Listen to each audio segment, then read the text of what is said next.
All right, well, Jim, if you're ready, we're going to go ahead and get started with today's session. First, I just wanted to take a moment to introduce myself. My name is Hannah Turcotte, and I'm the coordinator for Student and Family Engagement. Primarily, I work with our Parent and Family Association, but I also work with some of our student organizations on campus.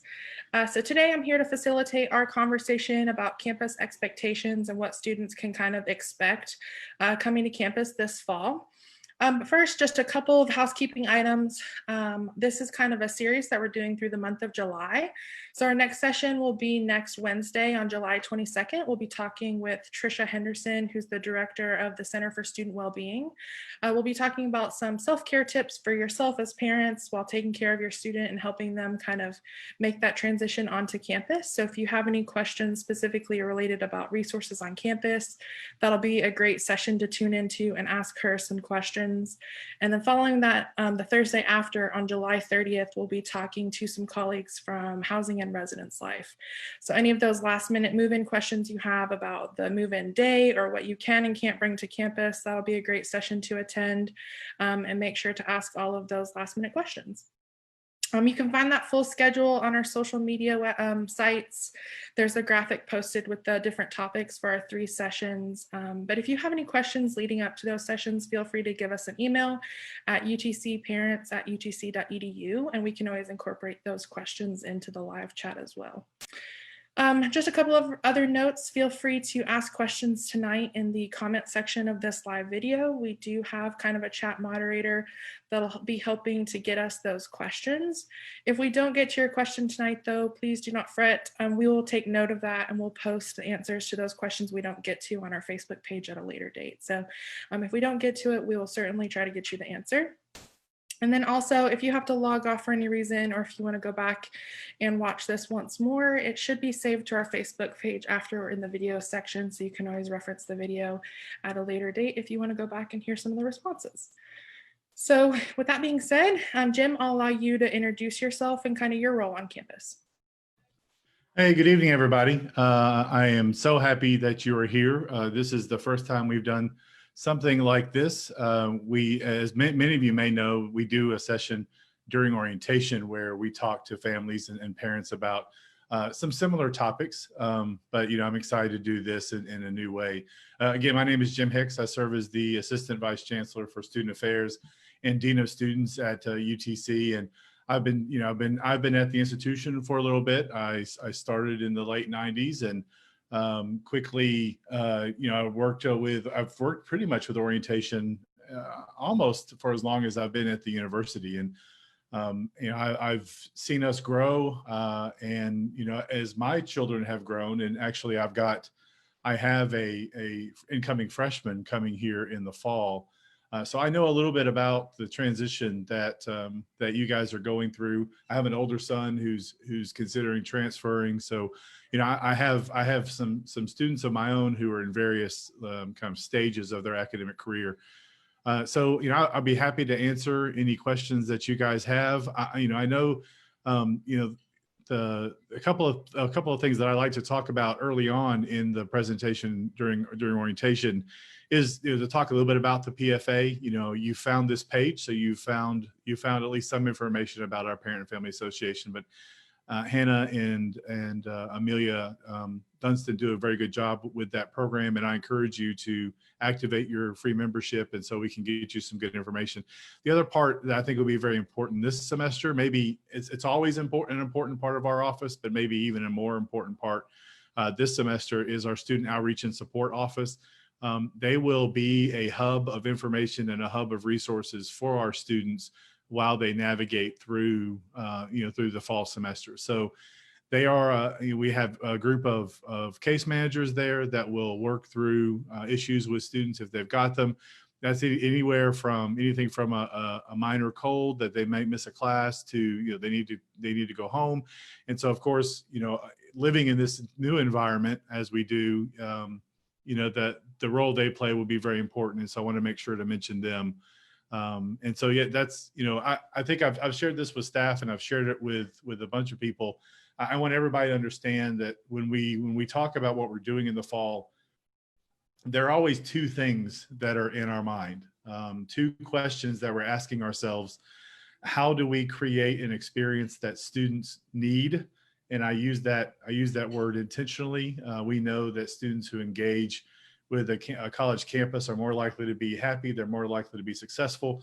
And, what you're interested in, they're more likely to persist and then graduate. And so that, that's what we all want. And so we need to involve students. And so we have to create those experiences both inside and outside the classroom that do that. And then the other question that comes up is, how do we do that safely? How do we do that living in a world that, frankly, our institution, other institutions, our offices, our student organizations are not built for?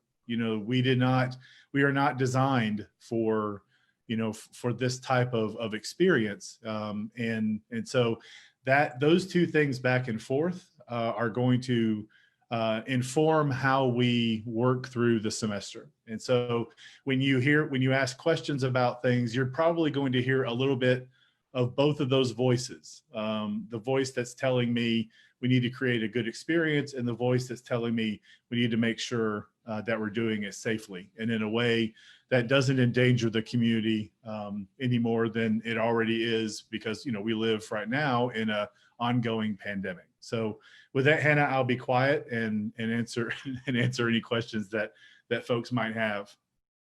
Well, I think just to get us started, I know you're involved in a lot of the conversations on campus about changing policies and how we're implementing those and stuff like that. So maybe just a quick minute on, how do you think the campus will feel when students return in the fall?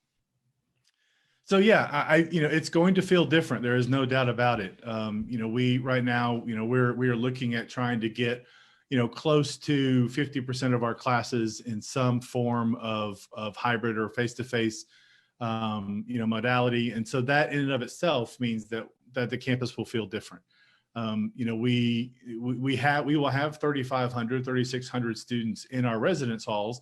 And so that component of life might feel a little more similar, a little more, familiar to our students who are returning.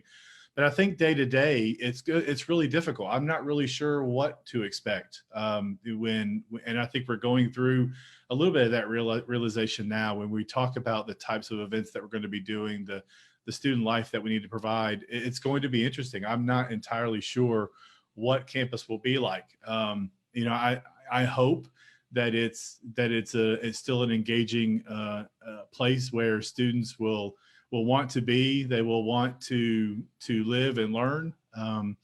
But it is going to be a little different.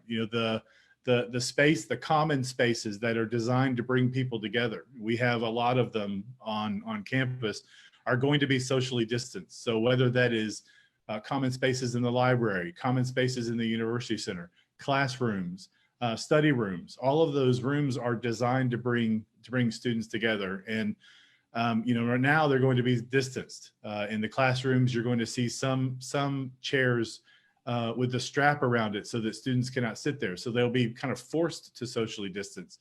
Other places, we've reduced the density of furniture in our food court, and in our other common areas. We've reduced the density of furniture to really to kind of encourage more social distancing. So that's one change. The library is going to feel a little bit different. Again, I already mentioned the food service in terms of seating areas, but the facilities are going to feel different in terms of how many people are going to be allowed in. There's going to be some exciting changes or interesting changes. Our food service had talked about online ordering and delivery around campus for a while. These things kind of create innovation, and so now they've been asked to kind of move up that timeline. So we're going to have online ordering, we're going to have delivery. Now it's not going to be to their door, and my own son is a little disappointed in that, but there are going to be locations around campus where they can go and meet the person and get their food, so they do not have to go to the university center and get in there and get in that environment if they don't want to. The other, our dining hall that we call Crossroads is our all you care to eat. So you can imagine, okay, well, that's certainly not designed for this world. How's that going to look? And so we're doing some different things, again, about socially distancing the line to get in. We're limiting seating inside, but Now we're doing something that we've never really allowed before, and that is you can go in, get the food you want, and take it out. So if you go in and get as much food as you can fit in a box, and then you could take it and eat it wherever you like. And that was normally not allowed in our food court. So those are some of the ways that I think campus will feel a little different. I think we're going to have probably an emphasis on some outdoor programming early on when the weather is nice.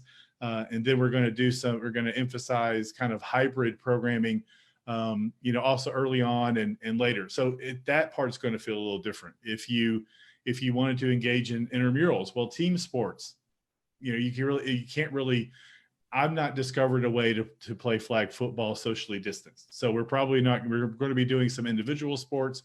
We're going to be doing some individual, activities. We're going to be doing some socially distanced things. I saw our campus rec staff doing some interesting things via Zoom in terms of, aerobics classes or Zumba classes or yoga classes. And so, we'll be doing all of that stuff. So it's going to feel a little different, but different doesn't necessarily mean bad. It doesn't necessarily mean it's going to be less of experience. It's going to be, for a lack of a better, phrase, it's kind of a choose your own adventure a little bit. In terms of classes, you can kind of pick and choose. And if you want an all online schedule, you can do that. It's a little harder to find an all face-to-face schedule, I'll be honest. But you can do some type of kind of combination in between, and you could do the same thing with activities. If we have face-to-face activities, you're going to have some of those to do it. You're going to have some of those to go to. If you want to maintain just online and just do some things virtually, then we're going to be able to do that too. So, it's going to be an exciting experience. We are delivering things in a new way. I think we've all figured out that we could be doing more virtually, whether that is one-on-one meetings with students. Our academic advisors have been doing more meetings with students. Our counselors have been doing virtual meetings with students. I was talking with our Disability Resource Center staff, and they feel like they've stumbled on something that's really going to help their students. They have a small group of their students who really enjoy that experience. It allows them to be in a space where they're comfortable and still engage in services that they need. And so we're finding out some things that we would not have found out otherwise. And I think it's really the spirit of a college campus is trying to figure out, we're problem solvers. We're presented with something and we have to come up with innovative and creative ways to solve that problem. It's going to feel uncomfortable. It's going to feel unusual. It is going to feel, in some ways, I've said this before, we are going to make mistakes.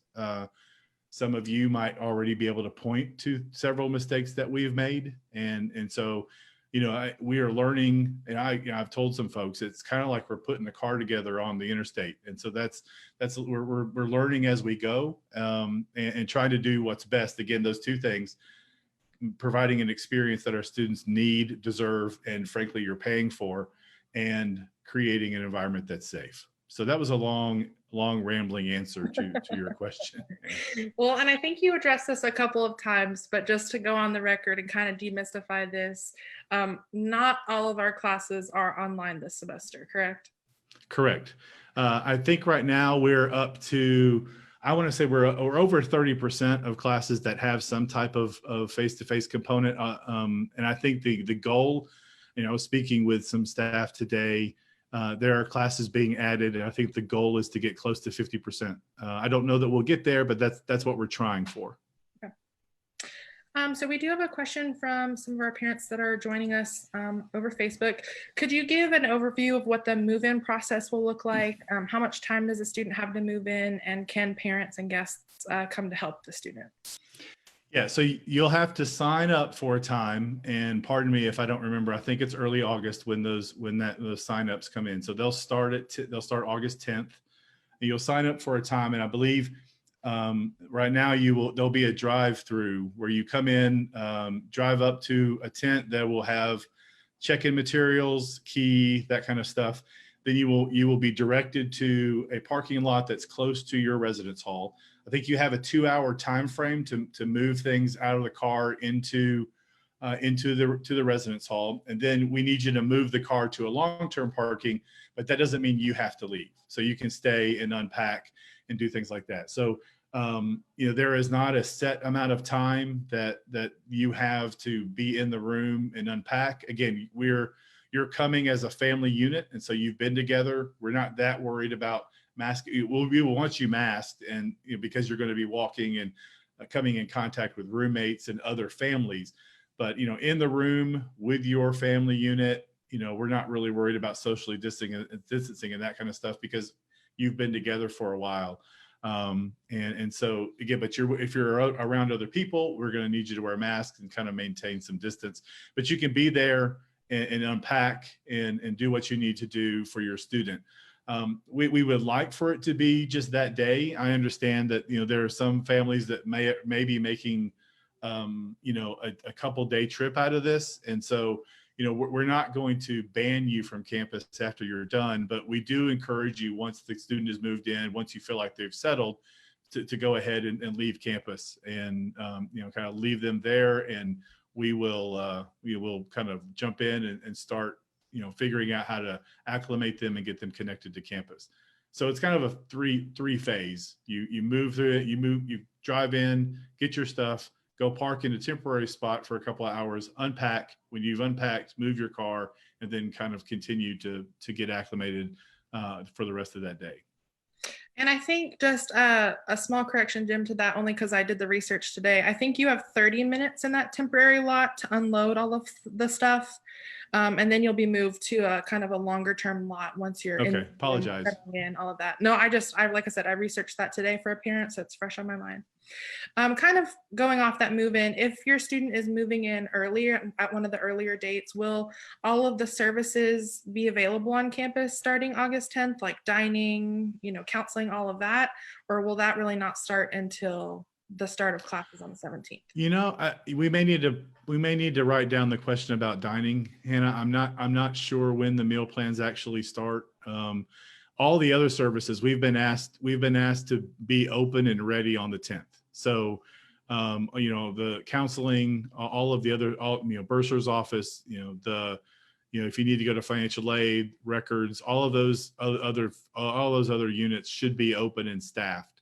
I don't know, and I should know this, but I don't remember when the meal plan starts. I would like to think that we will have options because we're going to have students on campus, but we may need to put a pin in that one, Hannah, and get back to folks. Yeah, I can make sure that we address that on the post that we have later on. I guess another follow-up to kind of the move-in and housing over the semester is, what is the visitation policy going to look like for those students? So will parents or, friends or students from other universities be able to visit in the residence hall? So right now, what we're doing, if we are limiting visitors to those who live in the same residence hall. So if you have friends that live in Bowling, then your friends in Bowling can visit you in Bowling, but we do not want students going to other residence hall rooms, even if they're a resident. That also includes then, we're asking for family members not to come onto campus and visit on campus in the residence halls. And so I know that a little bit of some family members, a little bit of you died a little bit when I said that. And so I understand how that feels. That doesn't mean, again, we are trying to limit the amount of, because right now they're in your home. And so they are in that kind of family unit, right? I've said that already. Now they're coming in and they're going to be in this environment for a while. And it'll be okay in this environment, masks, social distance, we know, but if they leave and then go reconnect with another community, there's a chance that they could be bringing something to you. And also that engaging with the community means that that's another touch point for that student. Now we know that we're not building walls around the campus. We're not going to be monitoring, that looks like a parent, we need to go find them and ask them to leave campus. But what we're asking for is for those visits to not occur on campus or in the residence halls. And then I guess on the flip side of that, what are our students going to be allowed to travel home on the weekends? Again, there are no walls. we are not, chaining anybody to their, in their residence halls or to their chairs and their desks. So, but we are strongly encouraging students not to travel. That is one reason you may have heard the change in the academic schedule. We have tightened the schedule a little bit. We've taken away fall break.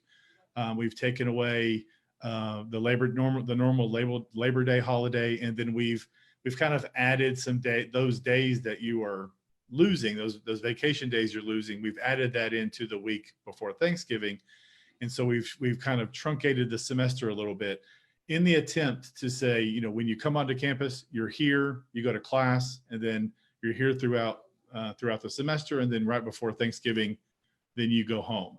So we would like to limit that going back and forth from campus to home. But again, we don't have a police force out monitoring that. But, we would like to ask that students limit their time spent away from campus. But, we live in Chattanooga, we live in an engaged community. And so we know that that's going to happen, but, whatever we can do to encourage or discourage students from leaving campus, we like to do that. How about students as they come back to campus, whether they're living on campus or not? Are they going to be required to be tested for COVID-19? Is that a requirement or? No, so we did not have a requirement for testing. We talked, this is a system issue and a system decision. And we talked with the medical experts in Knoxville and some in Memphis and, local experts here on our campus, and really came to the conclusion that, testing is really just providing a snapshot. It's really not recommended to continuously test asymptomatic people. It's a waste of resources, to be honest. So we're not requiring a test. Now, that doesn't mean that we don't want people to get tested if they have symptoms or if they have been exposed to someone. So to that degree, faculty and staff are asked to do a daily check. So, we do, there's a website we can go to, we put in, we check our temperature, we answer 5 or 6 questions. And then, once we answer that, we're cleared to come on and cleared to come on to campus to work. We're going to ask students to do something similar and do that. And if they are prompted to, then they would need to reach out to student health and find out if the health department or our health center feels that testing is necessary. And so in that case, then we have some tests on campus. I know that we just got a huge delivery of some tests. And so, they can get that test on campus. Cost, I was trying to find out before we started, again, Hannah, that might be a question we need to make sure and clarify. But I know we've got a large number of tests. Also with flu season coming, I think that I'll segue into another thing that we are requiring, and that is that students get a flu shot. And if there is a vaccine for COVID that is rolled out, then we will require students and faculty and staff to get that vaccine as well. So why are you asking? We already have a series of vaccinations that the university requires. Why are we requiring the flu vaccine? Well, again, we want to limit. So if a student is feeling badly, if they're getting sick, we want to be able to eliminate some things that it's not. And so and make sure that, so we wouldn't want somebody to come onto campus to get the flu and then worry, get tested, take up resources, take up time, and then we realize they've got flu A or flu B.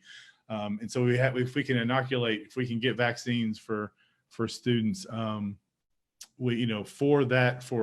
flu, then we don't have to worry. We have to worry less about that. And so if a student gets sick, we can really activate and get resources to them that they need.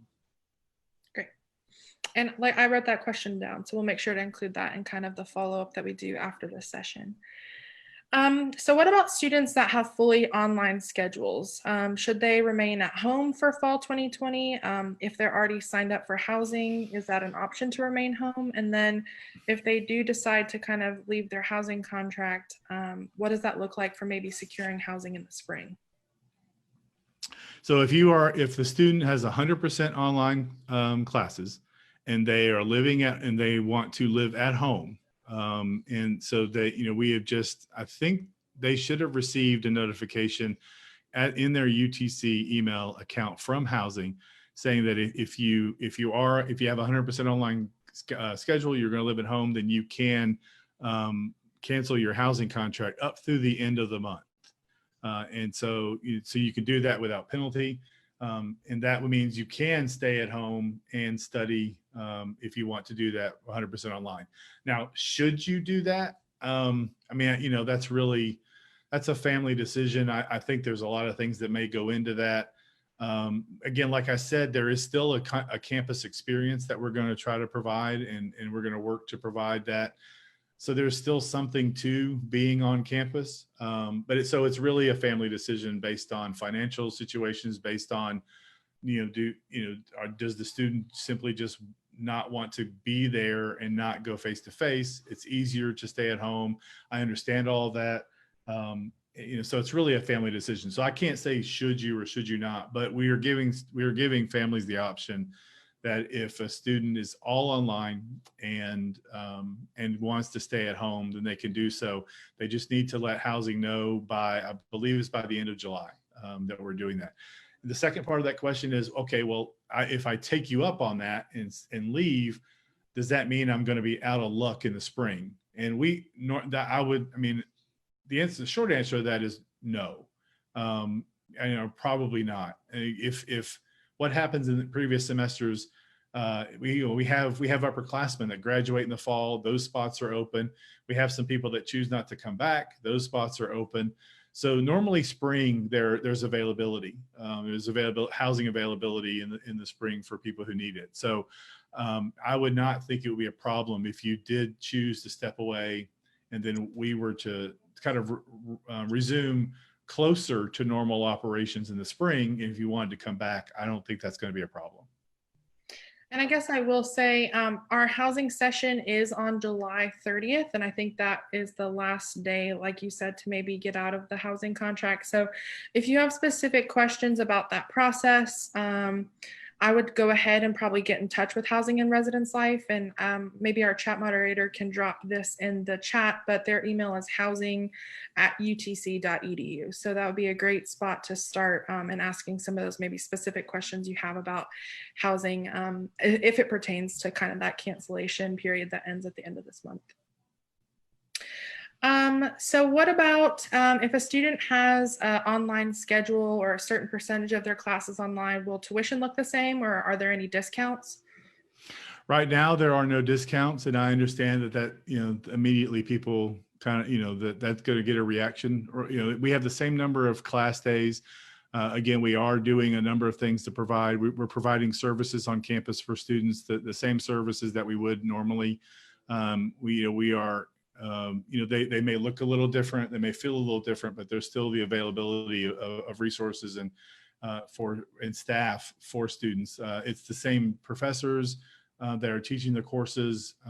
We think that, again, I think a lot of people are reacting to the experience they had in the spring, whether that is our returning students reacting to the sudden shift in modality of classes, or our high school seniors that had to, lose that face-to-face environment and go online very, very quickly. And that's hard to do well. And like I said, we've made some mistakes, and we can look back and really point to some of those things that we did poorly in that quick shift to online. Well, we've had an opportunity to really focus on delivering remote education. And so our faculty are better at it. We're more comfortable with it. And so I think it's going to feel different this semester than it did at the end of spring. I know that is a challenging thing. It's something that we have heard a lot about from students and from parents and family members about this. But again, we have the same number of instructional days. It's the same courses. We are providing a lot of, really the same services on campus that we normally do. And so right now the cost is the same. The difference is, in the past, when you've taken online courses, there's an online fee, there's an additional fee for online education. We are not charging that for anything outside of classes that are a part of an online degree, and freshmen aren't going to be taking those. So that's not relevant to you. So that online fee won't be there. But right now we are anticipating maintaining the same tuition and fees as we charged last year. So there is no increase. We were looking at some increases in fees, and we decided very early on that when we were going through this, that we needed to level everything out and make sure that we did not increase the cost, but it will be the same. So a little more kind of information about the classes. Can you provide some information on what a hybrid or flex schedule might look like? What does that mean for a student that signed up for one of those courses?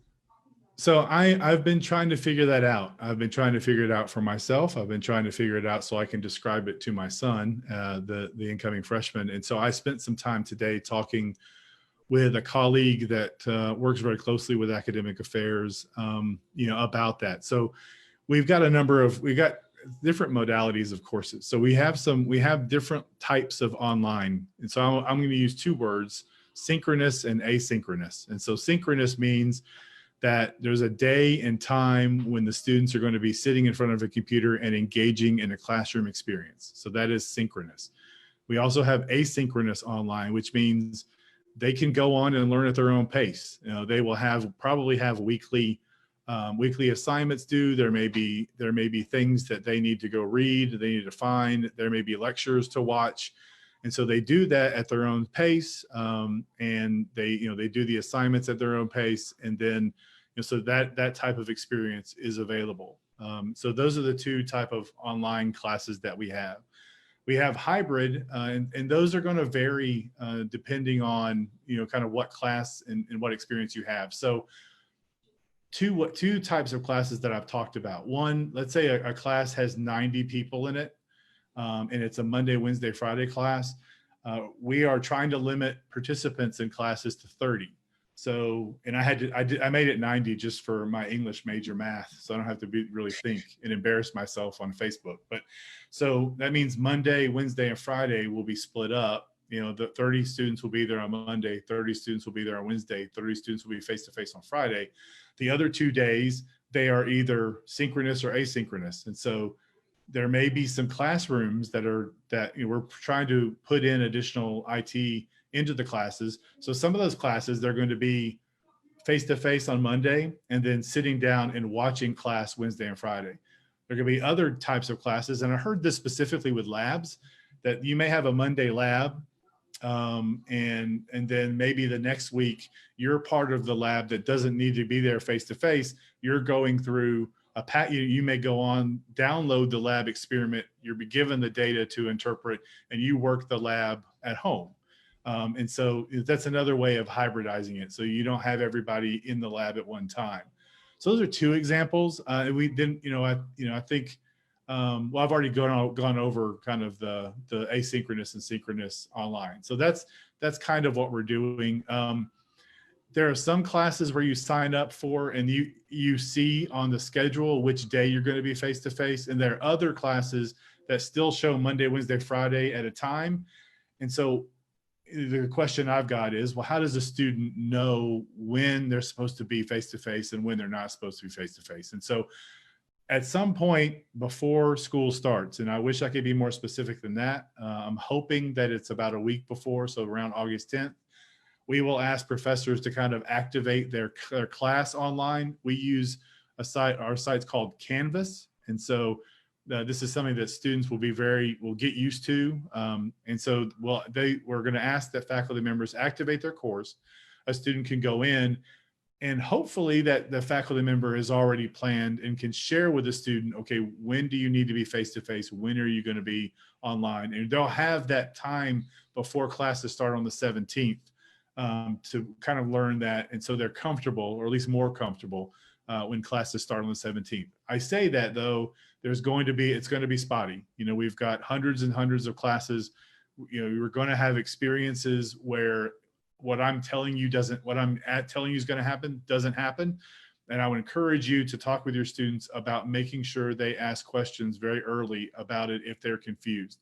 That can be directly to their faculty member, that can be to their academic advisor, that could be to us in the Office of the Dean of Students. That is another thing that Student Outreach and Support Office can do, is hear the frustration of the students and gather what's going on And we then can take that to the academic administration and figure out how we can make it right. We want to do that as early as possible, and so that we can kind of get your student going quickly on the road to a good academic performance in the fall. And so if maybe a student has some questions interpreting what their schedule might look like, who do you suggest they reach out to? Right now, I would suggest that they find their academic advisor. It should be, if they have been to orientation, it's the person that they met with that day. If they haven't been to orientation, then probably one of the kind of the advisement office, I think would be a fine place to start and ask questions.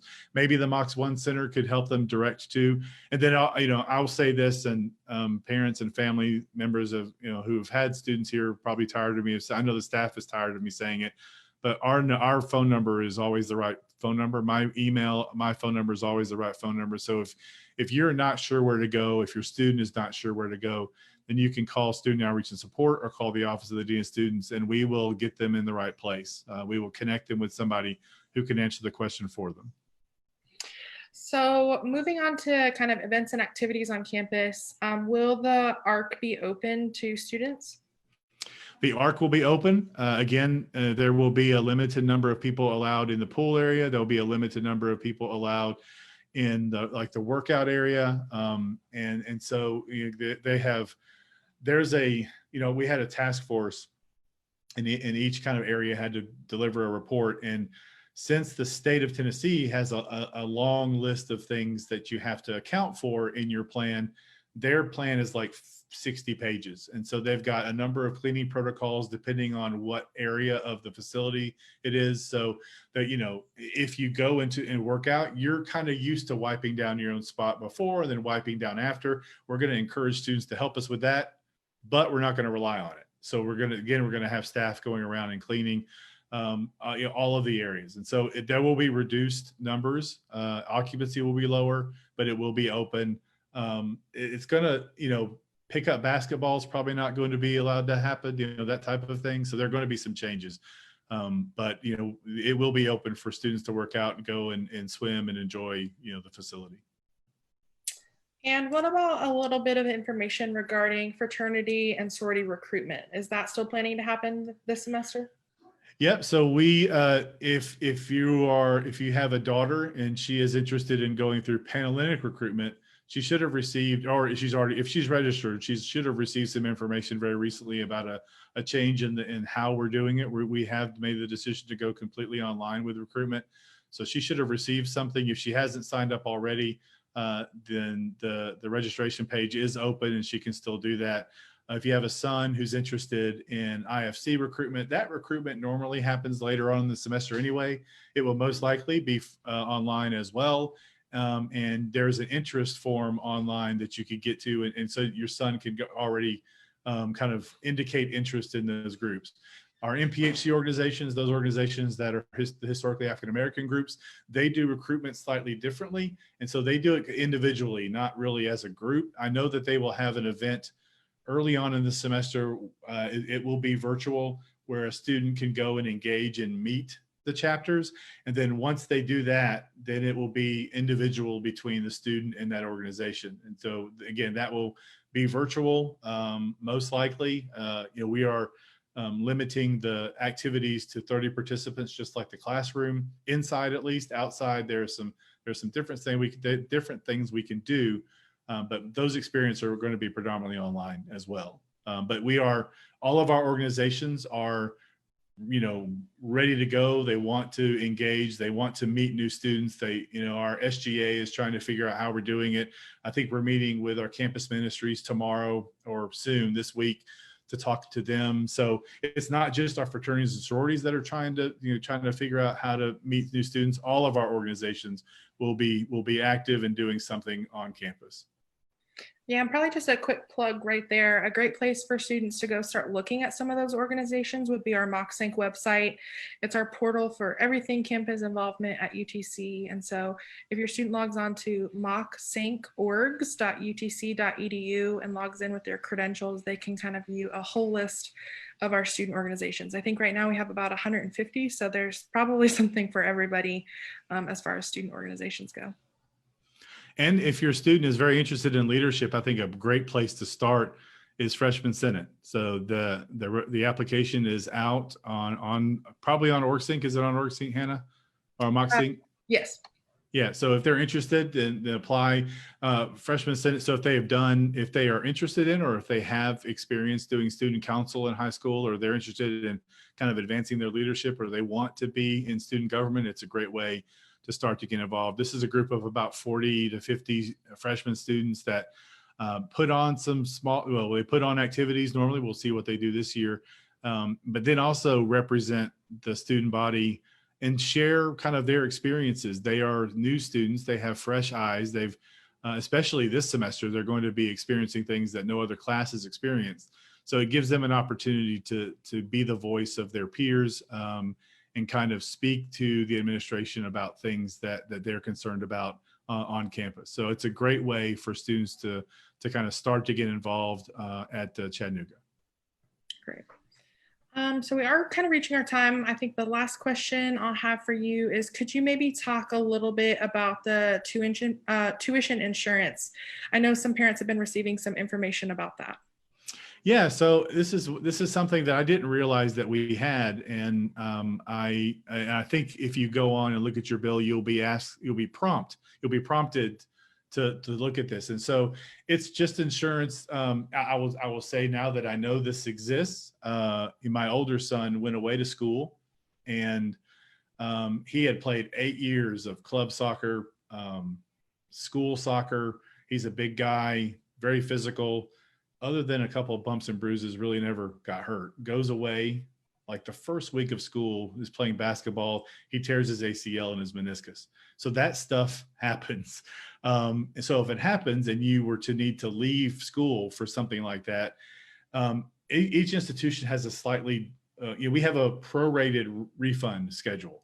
So if you leave within the first, I think, week or so, then it's 100%. But then it dips off, and about halfway through maybe a month into the semester, there is no refund. And so if something were to happen between the zero refund and the rest of the semester, are you out of your tuition money? Or are you out of your fee money? And so what this does is it covers those costs if something were to happen. I just read the fine print, just make sure you understand what you're signing. As with any insurance document, there are some exceptions. I was looking through it today. There are exceptions for epidemics. And if that sounds familiar, that's, and there's some exceptions for foreseeable events. And so I would say that, if the COVID outbreak is a foreseeable event on campus, if you have questions about it, the bursar's office is the place to go. I looked up the website. There's more information about the product on the web. And so if when that pulls up, I think you can deny it, you can accept it, or you can hit cancel. If you hit cancel, you can go back later. If you want to hit cancel, go review what it is. Then you could come back and review that and see if it's necessary. One thing that I think housing would probably tell you to look into as well, if they're living on campus, is renter's insurance.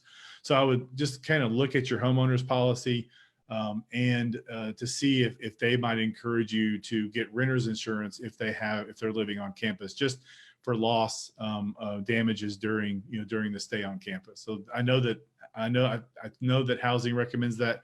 So I would encourage you to take a little bit of time, look at what your homeowner's insurance covers for your student in the halls, and then think about renter's insurance to supplement that.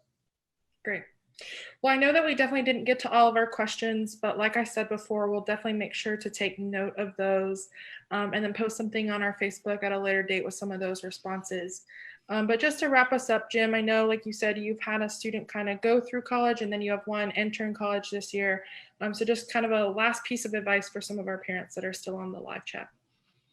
Yeah, this is always a transition, right? I mean, it's always a transition. This transition is a little more, is different than the transitions we've had in the past. And I know this because, as I've said, I have a senior, and he lost some things at the end of his high school experience. And now he's coming in to this strange new experience in college. And on top of it being just a normal transition period, everything else is going on. So, I would just talk with them about making sure that they understand that what they're feeling is normal, that these transition times are a time of some anxiety. And we're going to do what we can to try to connect them to campus and alleviate some of that.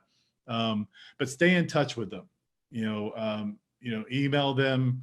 I don't know. Does anybody write letters anymore? I normally ask this question to the parents, and I normally get a number of hands, like a few hands that go up. And so I know that those are parents of daughters. I'm just going to make that assumption. But so if, handwrite letter, email, try to contact, ask questions of your student, but not too much. Don't drill them about questions. Be engaged with them, talk with them about what they're learning in school. Talk to them about their professors and the types of assignments that they're doing. Again, if they can share that type of information with you, you have at least a fairly decent idea that they're actually going to class. And so I would encourage you to do that. And just remember and just trust them. I know what I'm saying. I've got a 21 and an 18-year-old, so I know what I'm saying there. But trust them. This is going to be a bumpy road. It's there are going to be things like what happened, torn ACLs and people getting sick and that kind of stuff. So just learn from it, allow them to learn from it, take the good with the bad. And then if you do experience something, or if you hear something from your student that concerns you, do not hesitate to call us. Since the registrar and Yancey, Dr. Freeman, are on the call, I'll tell you, you're going to hear a lot about FERPA. Okay. FERPA limits what we can share, but it doesn't limit what you can ask us. And I do wonderful things with hypothetical situations. So please call us. Let us know that you're worried. We will engage with the student. I have been across the desk so many times from normally a male student who needs to call home because he hasn't called in like a day and a half. And so that's fine. If you're worried, do not hesitate to call. We'll do what we can to connect you. And you're a partner in this, and so we'll provide the information that we can. There again, like I said, I'm good with hypotheticals, but there are times when we can't share specific information with you. But we'll do what we can to make sure that you're comfortable and that your student is being cared for. Thank you so much. Well, I'm going to post this slide right before we kind of wrap up. This is some of our contact information. So if you have any questions that you weren't able to put in the chat box during this live session and you need an answer to, please feel free to email the Parent and Family Association. Our email is posted here. It's utcparents@utc.edu. If you're interested in joining the association and kind of receiving some frequent updates, our newsletter, so on and so forth, go ahead and visit our website and look at the membership tab. Like Jim said earlier, it's a free membership for all of our parents to just kind of activate. We just need you to register and let us know that you're interested. But it's a really great resource for your time while you have a student here on campus. And then here is Dean Hicks's information, his email address. I asked him before if I could post this, and he said, of course. So like he said, his office is never the wrong place to go if you have a question. You can find their website online and the phone number as well.